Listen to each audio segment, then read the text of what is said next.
chega de conversa e vamos aqui para 100 anos de cinema nos streamings, tá? Chantagem e Confissão é tido como o primeiro filme falado do cinema inglês. É um filme de 29, tá? E é dirigido por ninguém mais, ninguém menos do que nosso querido, nosso grande amigo, olha o nominho dele ali embaixo, né? O nominho dele aqui. Alfred Hitchcock, sim. Então estamos falando do Titio Hit. É a história de uma mulher de Londres que ela é chantageada após ter matado um homem que tentou violentá-la. Então é uma história até atual para os nossos tempos, né? Então é um belo filme se você levar em consideração, né, a época que foi feito. É um bom filme, tá? Um bom entretenimento dirigido pelo Hitchcock, e ele já levando, né, aquilo que ele foi pro resto da carreira dele. Agora vamos aqui a um filme dos anos 30, embora seja um filme dos anos 40.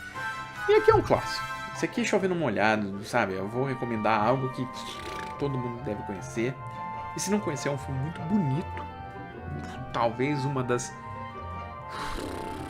músicas mais marcantes do cancioneiro americano. Um dos temas cinematográficos mais lindos que já teve. Estou falando especificamente da canção do filme. Uma animação assim belíssima, belíssima. Talvez em termos de roteiro ele é meio disperso, sabe? Ele quase não tem um arco definido, quase, né? Ele é um pouco mais aberto, mas compensa pela inventividade do filme, pelas ideias que o filme está colocando. Esse filme chama-se Pinóquio. Pinóquio é uma animação assim linda e When I Wish Upon a Star virou o tema da empresa, né? Em termos de animação é algo belíssimo, né? Um feito assim grandioso. A animação vale a pena, tem um monstro, né? A baleia no final. Então tem coisas muito bacanas em termos de animação. É um filme muito bonito, é um filme que eu gosto muito. É um filme que já apareceu, e eu digo, hein, já apareceu, é a terceira vez que eu tô falando nesse filme, que Esse Mundo é um Hospício, tá? Então Esse Mundo é um Hospício, tá aí disponível. Eu já falei esse filme no Top 10 do Frank Capra, e eu vou confessar, meu segundo filme favorito do Capra. Mas Esse Mundo é um Hospício, ele conta a história de um cara que ele é um solteirão convicto, e de uma hora pra outra tá se casando com uma menina. E você fala, pô, ok, o filme vai contar a história do cara que tá se casando com a menina e como ele chegou a se casar. E não é nada disso. Você esperava isso?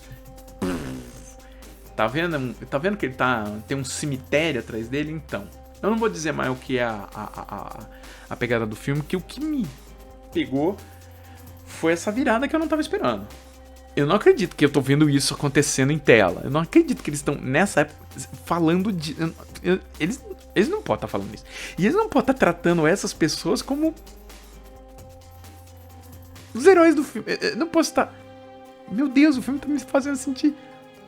Eu me preocupar com eles salvando... É isso mesmo que a gente tá falando? É sério isso? Eu não acredito que eu tô vendo isso e gargalhando enquanto isso. Porque o filme é uma comédia. Uma comédia de erros, uma screwball comedy, não. Um certo Capitão Lockhart, James Stewart, dirigido pelo Anthony Mann, tá? É um grande western, né? Com dois grandes expoentes do gênero, né? O Anthony Mann, um grande diretor e principalmente que dirige bons westerns, e o James Stewart, é um dos grandes atores da Hollywood, da era de ouro de Hollywood. Um certo Capitão Lockhart, um filme de 55, e a história é o seguinte: é um estranho que chega à cidade e ele desafia o dono do rancho local, né, e o filho dele, que é psicótico, né, e ele vai trabalhar pro rival desse grande chefe sabe, barão do gado da cidade. Então, e aí começam os conflitos, né, de entre as duas facções. E cara, um filmão, cara. Um belíssimo filme, tá? Uma bela atuação do James Stewart, tá? É um bom western. Acho que se você gosta do gênero de western, você aprecia. E se você aprecia os filmes clássicos, filmes antigos de Hollywood, cara, esse, recomendo muito, tá? Pode cair que, olha, James Stewart era muito bom como ator. Isso aqui não tem como fugir, estou falando de um dos grandes westerns, e já meio que num período revisionista, né? Um western com um tom um pouco mais moderno. Butch Cassidy, Paul Newman, Robert Redford, né? A dupla. O Tarantino falou que quando ele escalou Leonardo DiCaprio e Brad Pitt pro filme dele, ele falou: olha, eu tô escalando a dupla mais eletrizante, empolgante de assistir no cinema desde Paul Newman e Robert Redford, que a gente não tem isso. A comparação é essa, e não tá muito longe de... Não tira a razão dele não, tá? Ambas as duplas são sensacionais de acompanhar em tela, e Butch Cassidy e Sundance Kid eles só fizeram 2 filmes juntos, né? O Butch Cassidy e o Golpe de Mestre, mas pra mim Butch Cassidy é o melhor deles. Butch Cassidy é um filme divertidíssimo, ele tem humor, ele tem alegria, ele tem tensão, ele tem ação, mas vamos aqui, é um mega clássico também, outro grande clássico, outro grande filme que assim é obrigatório, tal qual Butch Cassidy. Meus amigos, se você ainda não viu esse, aproveite que esse filme está nos streamings brasileiros, e é um filme que eu prezo muito. Se você não assistiu, assista. Touro Indomável, do nosso querido Scorsese. Olha só ele aí, olha isso. A atuação que deu o Oscar ao Denis, que deu o segundo Oscar, né? O primeiro como ator, né? Ele tinha um Oscar como coadjuvante pelo Chefão 2, e aí... De Niro e seu Touro Indomável. Touro Indomável é um filmaço, tá? Conta a história real do Jake LaMotta, que o cara foi um dos grandes boxeadores, mas ele tinha uma cabecinha assim, minúscula. E a forma como ele se comportava, e abusivo pra cima da mulher, pra cima do irmão, ele tretava com todo mundo, mas você via que ele era um simplão, né? Tem a hora que ele tá devendo uma grana, ele pega o cinturão e arranca todas as pedras do cinturão, falando: é a pedra preciosa do cinturão, é isso que vale, o cinturão não vale nada, só vale pra mim porque eu ganhei o cinturão, então eu vou dar as pedras do cinturão e fico com o cinturão, tá? Aí ele chega pro cara e fala: isso aqui é vidro praticamente, isso aqui não vale nada. Se você me desse as pedras com o cinturão, se fosse as pedras no cinturão, o pacote valeria muito, porque você não tem isso pra vender, né? Ele tinha que empenhar e tal. Mas o que você fez, você destruiu o valor tanto das pedras que não vale nada, quanto do cinturão. Então, meu amigo, né? A cena dele preso, que ele começa a socar a parede, uma fotografia maravilhosa, preto e branco. Cara, um dos grandes filmes da história do cinema, um dos melhores filmes do Scorsese. Se você ainda não assistiu, o que eles fizeram, que eles cercaram o ringue com um monte de churrasqueira pra poder fazer essas fumaças, cara, os barulhos de animais. Tem uma hora que a câmera vem vindo e tá no Steadicam, né, câmera de mão, e de repente ela acopla uma câmera de grua, e a câmera tá na câmera de mão, acopla na grua, e de repente a câmera sobe. Você fala: meu Deus, né? Filmão. Um clássico do domingo maior, principalmente. Mas eu já vi esse filme passando em sessão de sábado. Sessão de sábado à tarde. Tarde de sábado, ok? A Última Festa de Solteiro. Também conhecido como A Última Despedida de Solteiro. Pra quem nunca assistiu, Despedida de Solteiro, ele vai na regra de todas aquelas comédias que começaram a surgir no cinema americano, com o Clube dos Cafajestes, né? Clube dos Cafajestes. Clube dos Pilantras. Porques, Locademia de Polícia, todas elas eram comédias censura 18 anos, que eram comédias falando de sexo. Última Despedida de Solteiro, como diz o título, é um cara que vai se casar e vamos fazer uma despedida de solteiro pra ele. Então já são caras já com a idade adulta, mas se comportando como moleques de 12 anos, tá? O que é interessante dentro desse filme em principal é a atuação do Tom Hanks, né? Que ele faz ao mesmo tempo que ele faz o leading man, né? Ele também faz um dos personagens cômicos dentro desse tipo de comédia. Ele consegue navegar dentro desse filme muito bem, sabe? É o Tom Hanks, mas... Estamos falando isso do Tom Hanks agora. Você assiste isso no filme. Imagina se assistir isso no filme e você fala: pô, esse cara é muito bom, né? E a história é o Tom Hanks que vai se casar, né? E você tem a despedida. E a despedida tem tudo aquilo que tem nas comédias sexuais dos anos 80. Mas, assim, é uma comédia que muitas das suas piadas ainda funcionam. Muitas das outras você... tal. Mas é um filme que ele se sustenta. E desde aquela época sempre se sustentou. Principalmente pelo carisma do nosso querido Tom Hanks. Eu acho que o grande trunfo desse filme chama-se Tom Hanks. Sabe? Se você... Mesmo que você não dê risada com nada desse filme, você vai concordar que ele tá ali, sabe? Fazendo uma atuação entre o cômico, né? O palhaço, mas ao mesmo tempo ele tá fazendo uma atuação de... não bem galã, mas o leading man de filmes de screwball comedy. E a jornada do Tom Hanks é uma jornada, é claro, meio canalha, mas é uma jornada interessante, porque toda a ideia do filme é o pessoal falando, não, você vai se casar, sua vida acabou, então, tenta a última vez pra você ser um cara livre, e o Tom Hanks querendo se manter fiel à sua noiva. Então, várias tentações aparecendo e ele tentando resistir. Então, a ideia é ver o que dentro dessa...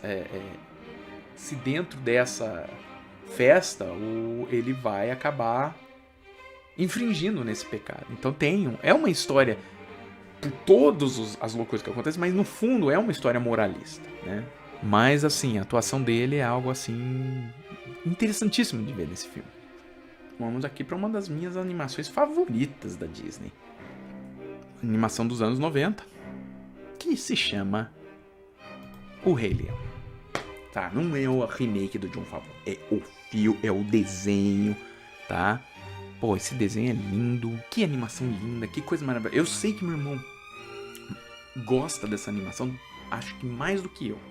Talvez essa seja a animação da Disney favorita dele. Eu lembro que ele vira e mexe e fala, pô, a cena que o Simba fica, pai, levanta, pai, pô, é de partir o coração. Eu tava vendo, realmente, eu tava revendo isso. É tenso. Rei Leão, filmão, eu acho que, chovendo molhado, tem que ver, tá? Homem-Aranha 2. Né, Homem-Aranha 2 é outro filme que eu acho que meio mundo assistiu, mas pode ter gente que nunca assistiu o segundo filme com o Tobey Maguire. E, pra mim, o melhor filme do Tobey Maguire, o melhor filme do Homem-Aranha, tá? Acho que ali o Sam Raimi, né, se encontrou ali. Talvez seja também um dos melhores filmes do Sam Raimi, se não for o melhor. Polêmica. Cara, ele pôde fazer tudo aquilo que podia fazer e contou uma história emocional. Não é só uma história de olha que divertido, olha que... vou fazer não, você tem um arco emocional muito bom ali, né? E é a primeira vez que você tenta pegar um vilão e não só um vilão. Você tem todo um processo de tentar a redenção desse vilão, né? É o momento final onde o vilão... Pera aí. Né? O que ajuda muito, você tem um ator do calibre do Alfred Molina, né? O elenco dos filmes do Homem-Aranha, era fora de série, né?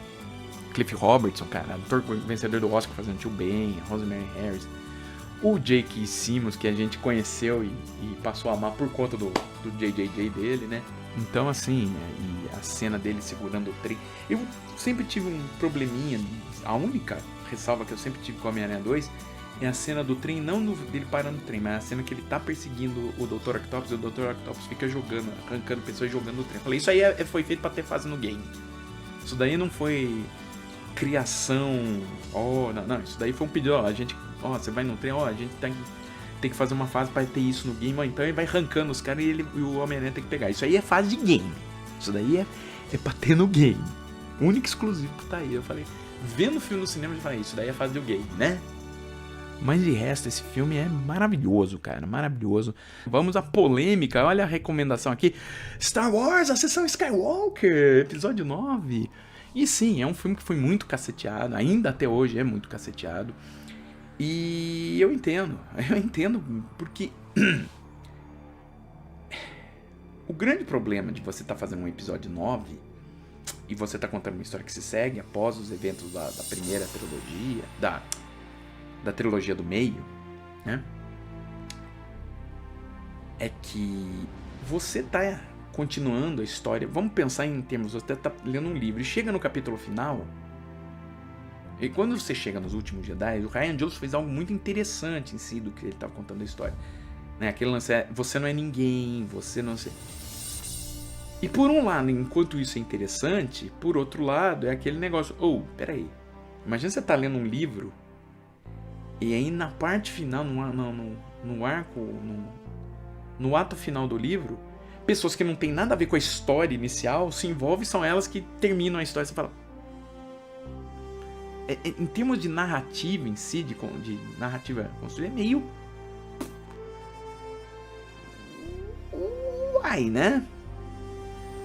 Mas quando aconteceu aquilo no filme do Último Jedi, eu falei, não, esquece, esse papo dela não ser ninguém é caô. Mesmo que o Rian Johnson acredite que ele tá fazendo isso, mas é caô. Porque conhecendo tudo que se relaciona a Star Wars, e principalmente, lembrem-se, George Lucas teve input tanto em O Último Jedi como em Ascensão Skywalker, principalmente em Ascensão Skywalker, tá? Inputs criativos. Isso aí tem um cheirinho de Sr. Lucas, né? As mudanças ali do Skywalker. Quando eu vi aquilo, né, em termos de No Último Jedi, que é interessante por um lado, mas eu não concordo em fazer isso, porque é aquilo que eu falei, você tá lendo um livro, chega no final, peraí, esses caras aqui que vão resolver não tinha nada a ver com nada. Mas eu entendo porque existe uma parte do público que se interessou pelo fato de sair do Skywalker. Eu lembro no Despertar da Força, teve uma discussão na videoanálise, que foi uma crítica, a gente tem que sempre voltar pra família Skywalker. Mas esse é o que é? Você tá fechando uma história. E é claro, né? O filme teve que fazer uns retcon do que era outro filme, e muita gente que aplaudiu o segundo filme exatamente por essas, sabe? Eu sou ninguém, e jogando pro outro lado. O Snoke mata o Kylo mata o Snoke, e agora? É ele que vai ser o vilão?